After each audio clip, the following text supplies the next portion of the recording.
One World Cup. 48 hungry nations, teams everywhere. Football বিশ্বকাপের একটা group যেখানে একটা পাসেই ম্যাচ বদলে যেতে পারে, একটা নাম যার জন্য পুরো ডিফেন্স ভেঙে পড়তে পারে। 2026 ফুটবল বিশ্বকাপের জি গ্রুপে এমন কিছুই দেখা যেতে পারে। এখানে শুধু লড়াই না, বরং হবে স্টার ভার্সাস সিস্টেমের ওয়ার, যেখানে একদিকে থাকবে কেভিন ডি ব্রুইনার মস্তিষ্ক আর অন্য পাশে থাকছে মোহাম্মদ সালার স্পিড।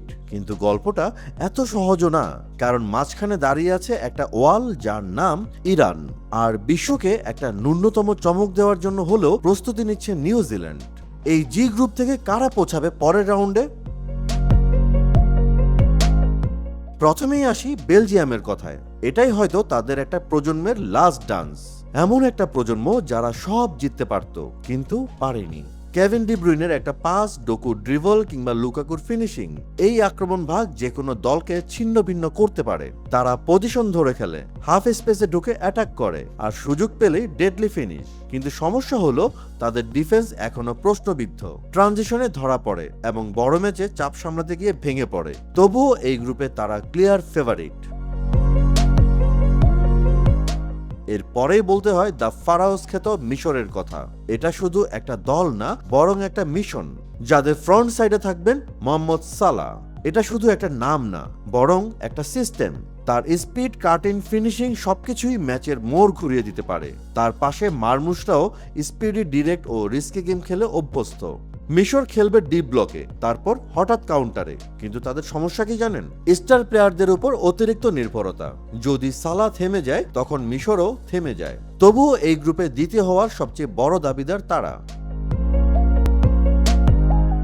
এবার ইরানের কথাই বলতে হয়। এই দলটা খেলার সৌন্দর্য দিয়ে জেতে না, বরং ম্যাচ জেতে ধৈর্য দিয়ে। লো ব্লক ডিসিপ্লিন ফুটবলে তাদের স্ট্রেংথ হলো ফিজিক্যালিটিও। তারা ম্যাচ লো করে, প্রতিপক্ষকে বিরক্ত করে, আর প্রতিপক্ষের একটা ভুলের অপেক্ষা করে। আর ঠিক তখনই তারমির কাছে একটা সুযোগ মানেই ম্যাচের রেজাল্ট পাল্টে যাওয়া। কিন্তু সমস্যা কি জানেন?